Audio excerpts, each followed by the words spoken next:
নীল নদ। মিশরে এই নদটা ছিল, আমি দেখেছি, ঘুরেছি এর উপর দিয়ে অনেক। 5 বছরের নীল নদের পানি আমি খেয়েছি। মিশরের নীল নদ ছাড়া কোনো মিঠা পানির উৎস নাই। এজন্য প্রাচীন ঐতিহাসিক, ওনার নাম হিরোডোটাস, উনি বলেছিলেন Egypt is the gift of Nile. মিশর হচ্ছে নীল নদের দান।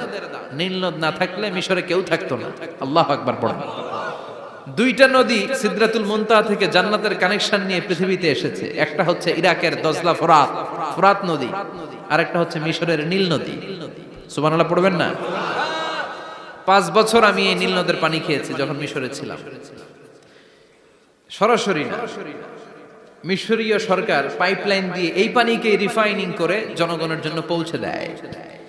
এই নীল নদের নিচ দিয়ে মিশরের মেট্রো লাইন আছে, মানে ট্রেন, এটাকে বলে পাতাল ট্রেন। কি বলে?